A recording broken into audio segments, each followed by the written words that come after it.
movie begins in Paris, where our assassin, known by the nickname the Paris Killer, he's famous for his flawless record, never making a mistake. Upon taking on a new assignment, he rents an office directly across from a hotel, an ideal vantage point to observe the area and track his potential target. The killer adheres to a strict set of principles, living so meticulously that he never breaks the law. He knows that even the smallest mistake could reveal his identity and ruin his legendary reputation. The killer was exceptionally cautious, leaving no trace of fingerprints or DNA, fully aware that even the smallest mistake could lead to his capture. After 5 days of quietly surveilling his target with no significant developments, he contacted his handler, ready to pull back. But the handler insisted he wait just a little longer. Reluctantly, he agreed to extend his watch for another 2 days. That night, as he quietly prepared his weapons, he suddenly heard footsteps approaching. Instantly alert, he braced himself for action, only to find it was a courier. Without a word, the messenger placed an envelope on the floor and quickly left. In the dead of night, he was jolted awake, immediately noticing movement in the top-floor room. Recognizing that his target had arrived, he quickly readied his rifle and took position for the perfect shot. With surgical precision, he calculated every detail: the angle, wind speed, and every other variable that could affect the bullet's path. It seemed everything was aligned for a flawless execution. But when he fired, the shot missed its mark, striking the woman who was with the target instead. Realizing things had spiraled out of control, he swiftly erased all evidence of his presence and made a hasty escape. Heading straight for the airport, he left behind an irreparable chaos in his wake. In a hurry to leave the office building, he carefully erased every trace that could link him to the scene. As he left Paris behind, the killer contacted his handler to report the mission's failure. The handler cautioned him about potential repercussions, but the killer remained unfazed. Coldly, he reassured them that he would take care of the situation soon. However, as he surveyed his surroundings, he noticed a suspicious figure nearby. His instincts told him this person could be a mercenary sent to eliminate him. The looming sense of danger immediately put him on high alert, ready to respond to any situation that might unfold. The killer rented a hotel room near the airport, preparing to confront the uninvited guest. To ensure his safety, he set up a simple, yet effective alarm system, a glass on the doorknob and a metal plate at the base of the door to detect any movement. Armed with a knife, he sat in tense silence, waiting. By midnight, he realized his mistake. The stranger was nothing more than an innocent traveler. The following morning, the killer checked out of the hotel and flew to a safe house in the Dominican Republic. Upon arrival, he noticed cigarette butts and unfamiliar footprints, unmistakable signs that someone had been there before him. The moment the killer realized someone had broken in, he armed himself and slipped inside, moving like a shadow. The house was a battlefield: furniture overturned, shattered dishes strewn across the floor, and streaks of blood staining the walls. A chilling sense of dread crept over him. Then came the call that made his blood run cold. His girlfriend was in the hospital. Rushing to her side, he was met by Marcus, her relative, who delivered the grim truth. 2 strangers had come for him but found her instead. They had tortured her relentlessly, demanding answers she refused to give. Even in the face of unbearable pain, she never betrayed him. And in one final act of defiance, she seized her chance, twisting free just enough to drive a blade into one attacker's leg, forcing them to flee. After speaking with his girlfriend and piecing together what had happened, the killer ensured she received the best medical care, slipping the doctors a generous sum to guarantee it. Then, back at his house, he unearthed a hidden chest. Inside lay forged documents, stacks of cash, and an arsenal of weapons. The memories of her suffering seared into his mind, fueling an unrelenting thirst for vengeance. His first lead: the criminals had arrived in a green taxi. Gripping onto that thread, he began his hunt. It wasn't long before he traced the vehicle to a transportation company specializing in green taxis. With patience and cold precision, he closed in on the driver who had brought them. Step by step, methodical and relentless, he moved closer to his prey, letting no detail escape his scrutiny. Under the cover of night, the killer infiltrated the administrative building, sifting through records until he uncovered the taxi driver's identity: Leo Rodriguez. With a description in hand, he began his hunt, shadowing Leo's every move, waiting for the perfect moment to strike. When the time came, he slipped into Leo's taxi undetected and lay in wait. The moment Leo slid into the driver's seat, he felt the unmistakable press of cold steel against his temple. Frozen with fear, he had no choice but to comply. Under the assassin's piercing gaze, Leo stammered out everything he knew about the man and woman he had driven the day before. His hands trembled on the wheel as he realized the truth: this was no ordinary man. This was a predator, relentless and merciless, who would stop at nothing to get the answers he sought. Paralyzed by fear, the driver obeyed every command, his hands shaking as he confessed he had picked up the two individuals from the airport. That was all the killer needed to hear. Without hesitation, he took the driver down, ensuring there were no witnesses, then vanished into the night. His destination, New Orleans. Upon arrival, he rented a white truck and drove straight to one of his hidden safe houses. Inside, he accessed a secured storage unit, revealing an arsenal of fake license plates, firearms, and ammunition. Everything was meticulously arranged, waiting for this moment. With cold precision, he began preparing for what came next. At dawn, he visited a hardware store, purchasing a pneumatic nail gun, a trash can, and other essential tools. With everything in place, he drove downtown toward Dolores's building. The lax security worked in his favor. Only a single camera guarded the entrance, making it effortless for him to slip inside unnoticed. He waited patiently for the courier's arrival, blending seamlessly into the surroundings in a doorman's disguise. The moment the courier stepped in, he timed his move perfectly, slipping through the closing door undetected. Inside, he remained poised, waiting for the opportune moment. Then, with swift precision, he drew his gun and aimed it at the secretary, his cold gaze leaving no room for defiance.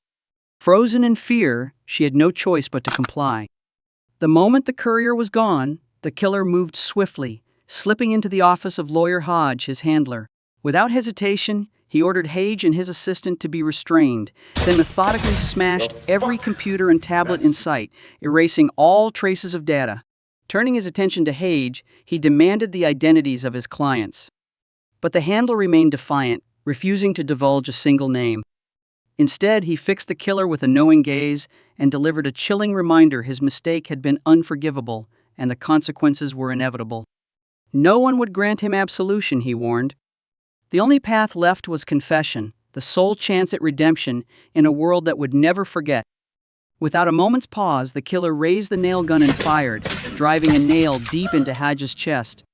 His voice was icy, his demand absolute. He wanted a name. He gave Hage only minutes to comply, but before the lawyer could utter a single word, his life slipped away in silence. Dolores, witnessing the inevitable, knew there was no escape.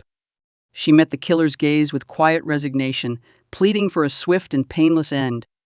If nothing else, she hoped her death would secure the life insurance she had arranged for her children, a final act of protection in a fate she could no longer outrun. The killer didn't hesitate. He granted the secretary's request, not out of mercy, but because she held the key to what he needed. She alone knew the client's identity, the one responsible for his girlfriend's suffering. Her life was a price he was willing to pay to reach his goal. With the deed done, the killer and the secretary slipped out of the office building, vanishing into the night. Their destination, her house. The next phase of his meticulously crafted plan was about to unfold. After discarding the lawyer's body in the trash, the killer returned to find Dolores desperately trying to escape. But with her hands tightly bound, freedom was impossible. She remained firmly under his control. Accepting the inevitable, she surrendered, revealing the crucial details that led to a client in Chicago. Once he had what he needed, the killer acted without hesitation. With a swift, practiced motion, he twisted her neck, then sent her tumbling down the stairs, carefully staging the scene to resemble a tragic accident. His work was precise, no loose ends, no second chances. The killer meticulously wiped away every trace, eliminating all evidence including the lawyer's body until nothing remained. A few days later, he set his sights on Florida, determined to hunt down his first target, a man known as Brute. Upon scouting Brute's house, he analyzed every detail with precision. The man wasn't alone, he had guests, and more importantly, a vicious guard dog that would need to be dealt with. Wasting no time, the killer made a detour to a nearby grocery store, purchasing ground beef and sleeping pills. With his plan in motion, he returned to Brute's house, ready to execute the next phase of his mission. That evening, Brute joined a crew of thieves at a casino where they indulged in a night of gambling, eager to spend a portion of their stolen earnings. Hours later, he parted ways with the group and headed home alone, exactly the opportunity the killer had been waiting for. Moving with calculated precision, he first dealt with the guard dog, tossing it ground beef laced with sleeping pills. Within minutes, the once ferocious animal fell silent, slipping into a deep, drugged sleep. With the immediate threat neutralized, the killer slipped inside the building, his every step measured and soundless. He knew exactly where Brute was inside the bathroom. The hunt was nearing its end. The moment the killer stepped inside, Brute lunged at him, mistaking him for a daring thief. A brutal struggle erupted, both men fighting with raw, unrelenting force. But the killer had no intention of lingering. This was only the first step in his revenge. As he slipped out of the house, a new threat emerged. The dog had awakened, its furious growls promising to rip apart the intruder who had dared trespass. Narrowly evading the beast, the killer didn't hesitate. He hurled a Molotov cocktail through the window, watching as flames roared to life, consuming every last trace of his presence. His work here was done. With his next target waiting in New York, he moved swiftly, purchasing a standard ticket, scrubbing away any remnants of blood in a cold shower, and preparing for the next phase of his relentless pursuit. The killer rented an unremarkable car, blending seamlessly into the city's backdrop as he made his way to the home of the specialist, the woman who had played a role in the attack on his girlfriend. Armed with forged documents under a false identity, he had no idea what she looked like. So he waited. Patience paid off when a blonde woman emerged. Locking onto his target, he tailed her through the streets, keeping his distance until they reached a traffic light. It was the perfect moment. His hand hovered near his weapon, ready to strike. But something made him hesitate. Instead of pulling the trigger, he chose a different approach. He let her go, following her instead to a restaurant, where he would meet her face to face. The specialist's blood ran cold as she recognized the man before her, the relentless killer seeking vengeance for the crimes she had once defended. Fear tightened around her throat, but she tried to mask it, scrambling for an excuse. She spoke of orders she couldn't refuse, of circumstances beyond her control. But the killer was unmoved. Mercy was not in his nature, and forgiveness was out of the question. Though he didn't fully trust her, he played along, accepting her invitation for a drink before casually suggesting a walk. A chill ran through her. In that moment, she understood her days were numbered.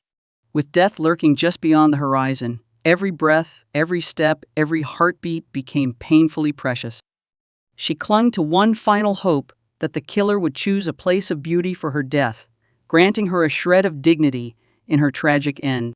Desperation led her to attempt one last trick, a futile effort to lure him into a trap. But he was faster. Before she could act, a single gunshot rang out, ending her life in an instant. With her death, the killer uncovered the mastermind behind it all, Mr. Claiborne, a billionaire residing in a heavily secured estate in Chicago. Wasting no time, he set off for the city, meticulously tracking his target's whereabouts. Infiltrating the underground parking lot, he discovered an electronic lock blocking his path. It was just another obstacle, another layer of security to bypass. And for the killer, it was merely the prelude to what came next. He acquired a duplicate keycard and secured a membership at the billionaire's gym, blending seamlessly into the routine of Claiborne's inner circle.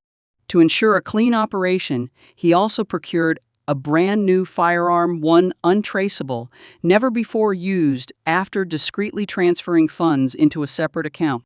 By morning, the package arrived, delivering the keycard he needed.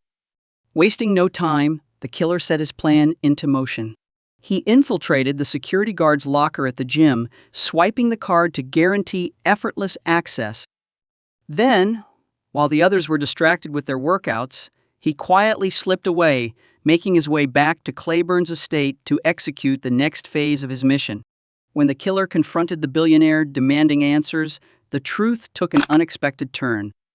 The billionaire admitted he had no direct involvement in what had happened.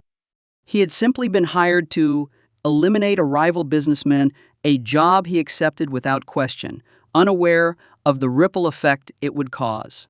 After the sniper failed to take out the target, the lawyer had demanded additional payment to erase all traces of the operation. As the killer listened, he realized the man before him was not the mastermind he had been hunting. There was no deception in his words, no hidden agenda, just a wealthy man caught in the crossfire of a game he thought he controlled. Understanding that this was not the person truly responsible for his girlfriend's suffering, the killer made his decision. He would let the billionaire live. His vengeance was not yet complete, and the true culprit was still out there. The killer issues a final warning to Claiborne: if he ever tries to track him down or seek revenge, there will be no mercy next time. With that, he vanishes from Chicago, returning to his safe house to erase any remaining traces of his mission. In the closing scene, his girlfriend is discharged from the hospital, and the two escape to a serene beach, finally finding a moment of peace after the chaos. As the waves roll in and the sun sets, the story comes to an end. Thank you for watching. If you're new, don't forget to subscribe so you won't miss future summaries. Until next time, take care and have a wonderful day.